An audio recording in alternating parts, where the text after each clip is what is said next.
This is a terrifying story that happened to my mom's friend years ago, and it still haunts me to this day. Back when I was still in my mother's womb, her friend Tanya was known for her radiant personality and beautiful, long black hair. She lived close to a big, towering tree where crows often made their nests. Every afternoon, when it was time to eat, Tanya would sit by her open window, enjoying her meal as the hot summer breeze drifted in.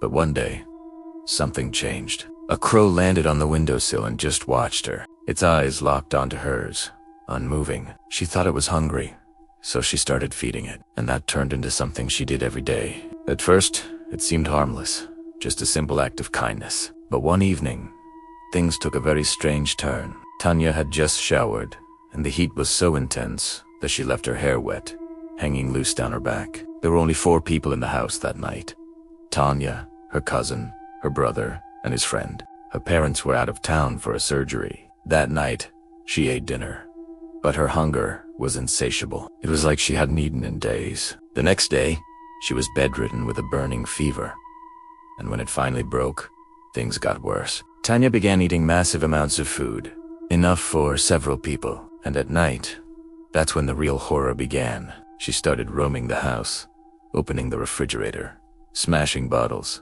dragging chairs, knocking on walls. It was as if she wasn't in control anymore. The doctors called it sleepwalking, but her family knew better. This was something else entirely. Then, one day, my mother went to visit. What she saw was burned into her memory forever. 7 or 8 people were inside Tanya's bedroom, desperately trying to hold her down. She was thrashing with such unnatural strength they could barely manage her. That was the last time my mother dared to interfere. Eventually, Tanya was brought to a priest. He placed his hands on her shoulders and began praying. As he did, a deep, guttural voice erupted from her mouth. The priest, startled but resolute, asked, "How many of you are in there?" And that voice replied, "7. There is 7 of us inside her." The priest was horrified. "Why did you enter her?" he demanded. The voice answered, "She cared for us. She fed us. We're taking her to the underworld." That's when he realized the truth. The crows weren't just birds. They were spirits. And that night, when her long wet hair hung down her back, that's when they took their chance. The spirits warned the priest that Tanya would never marry, never have children, and if she tried, tragedy would follow. The priest threatened them. He prayed with power, and in time, they left her body. Before Tanya went home, he gave her a protective object and warned her, "Never lose this. Never take it off." Years passed. Tanya married. In 2014, she became pregnant, but lost the baby. Again in 2018, and once more in 2022. Every time, a miscarriage. In the end, they gave up and adopted a child. But even now, they do not live in peace. I sincerely hope nothing more happens to Tanya, but some things, they never let go. This next story might not be the scariest you've ever heard, but it still gives me chills. It happened when I was just in kindergarten. My school was a 2-story building, and this particular day, it all happened during recess. My friends and I had just finished the snacks we debought from the canteen and ran out to play on the playground. But after a while, we got bored and decided to play hide and seek. It was the last round of the game, and one of my friends suggested we go up the left side stairs of the building to hide. But once we got there, everyone chickened out. They said it was too creepy, but I wasn't scared. So, I decided to go up alone. I made my way up the stairs, and at the top, there was just one door.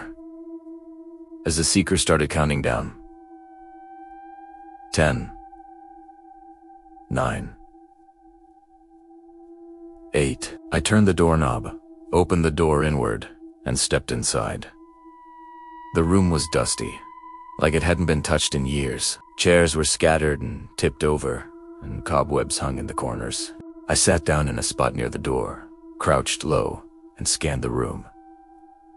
That's when I noticed it. Red splatters on the walls, dripping. It smelled awful, like something rotting under layers of dust. There was a blackboard at the front of the room, and on it were smudged handprints streaked in the same red color. It should have been a red flag, but at the time, I just thought it was old paint, so I stayed. A few minutes passed. It was quiet. Almost too quiet. Then I heard it. A noise from the closet. A thump. A shift. A rustle. I froze in fear, but I was just a kid. I didn't want to find out what it was, so I ran out of the room and found my friends. I was happy I'd won the game. They hadn't found me. Soon, recess was over. Bye, kin. Plus, one of my friends leaned over and asked me where I'd been hiding. She said they had been calling my name over and over, but I never answered. I told her I was hiding upstairs in that room on the left side of the building. She looked at me like I was crazy. Then she said something that haunted me for a very long time. She said, "That room's been locked for years.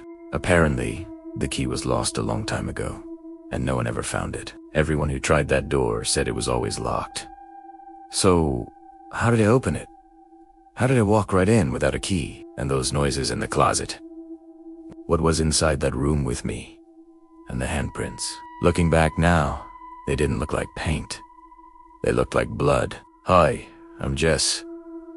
I'm 17 now, but I was 15 when this happened. My family and I had just moved to Siquijor, an island in the Philippines. It's known as the Island of Fire and is famous for its mountain-dwelling healers, but also for stories of witchcraft and sorcery. I was never a believer in the supernatural. I'd always found logical explanations for everything, but that all changed one night. We lived in a small house, just me, my mom, and my dad. One night, a tropical storm hit the island hard. The power went out, plunging us into darkness. My dad lit some candles, and we sat together in the living room, listening to the wind and rain. Suddenly, we heard it. A scratching sound. It was coming from outside, on the wooden wall of a house. Scratch. Scratch. Scratch. My dad grabbed a flashlight and went to the window. He shone the beam outside, but there was nothing there. Just the pouring rain and swaying trees. He figured it was a branch scraping against the house, but the sound wasn't like a branch. It was rhythmic, intentional. It stopped for a moment, and we all held our breath. Then it started again, this time on the roof. It sounded like something heavy was being dragged across the shingles. My mom started to get scared. She's from the island and grew up with all the local legends. She whispered about the aswan, shape-shifting creatures of Filipino folklore. I told her it was just the storm, but even I was starting to feel a knot of fear in my stomach. The dragging sound stopped directly above my bedroom. Then, we heard a loud thump on the window of my room. It sounded like something had slammed against the glass. My dad, brave as ever, decided to check it out. He took his flashlight, and I followed close behind. We slowly opened my bedroom door. The room was dark, the only light coming from the flashlight beam dancing around the walls. The window was intact, but there was something on the outside of the glass. A large, dark handprint. It was too big to be human, and the fingers were long and slender, almost like claws. We stared at it, speechless. That's when we heard a voice, a low, guttural whisper. Right outside the window it sighed my name, Jess. My blood ran cold. My dad slammed the door shut and pushed a dresser in front of it. We ran back to the living room, and my mom was praying, holding her rosary tight. We spent the rest of the night huddled together, listening to the scratching and whispering that continued until the sun came up. The next morning, the storm was over. The power was back on.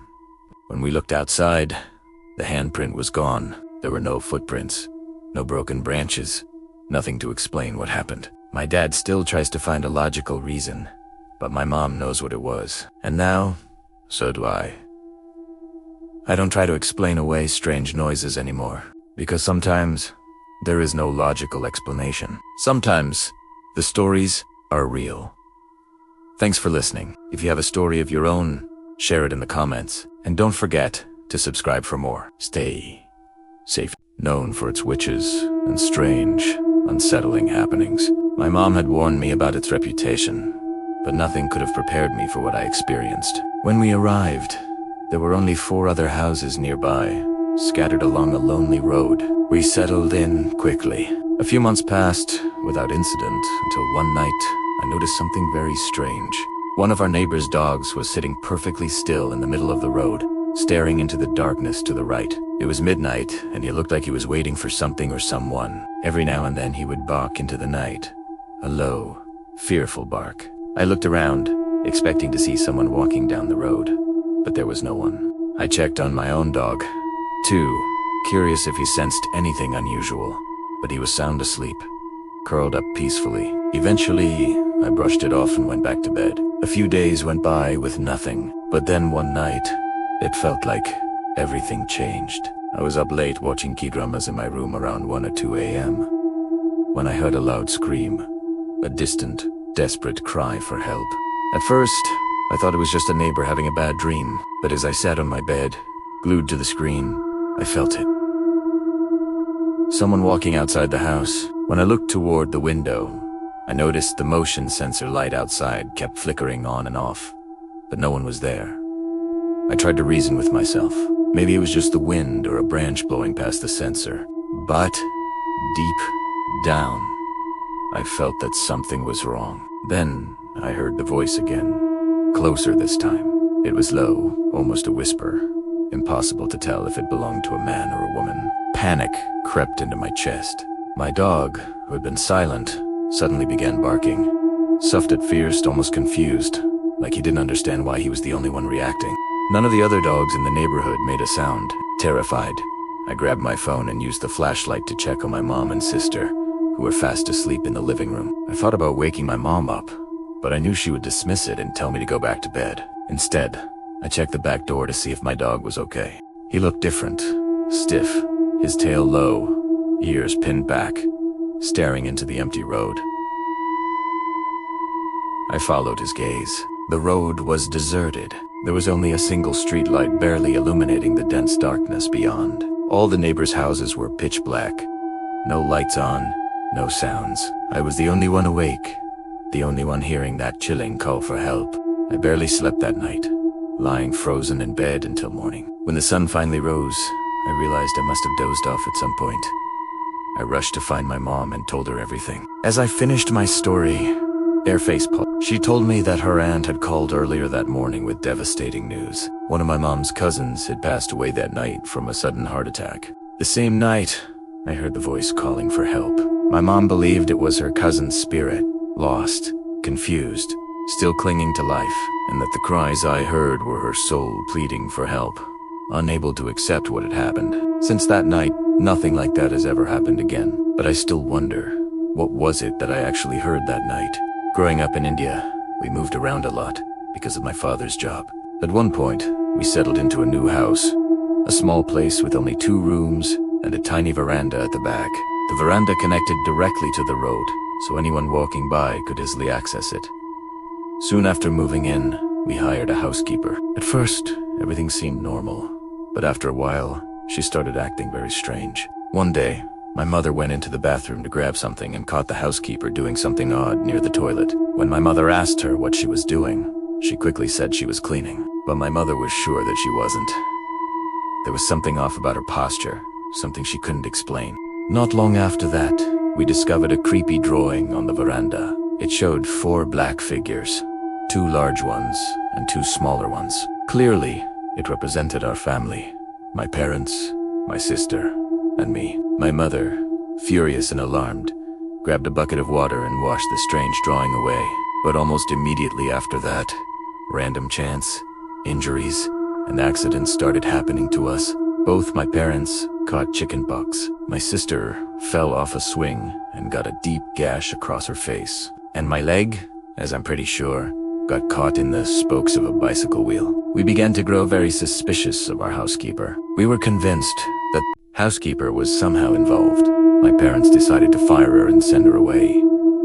But the story doesn't end there. One night, as I was lying in bed, I saw something that made my blood run cold. A woman with a long ponytail that looked exactly like the housekeeper's hair poked her head out from the hallway near the living room and just stared at me. I was so terrified that I sprinted to the bedroom without even looking back. A few days later, we found out that the housekeeper's husband had been in an accident and broken his leg. And her children, they were constantly falling sick after she left our home. We wasted no time. We moved out of that horrible house as quickly as we could. After we lived, things definitely got better. But even today, I wonder what exactly did the housekeeper do?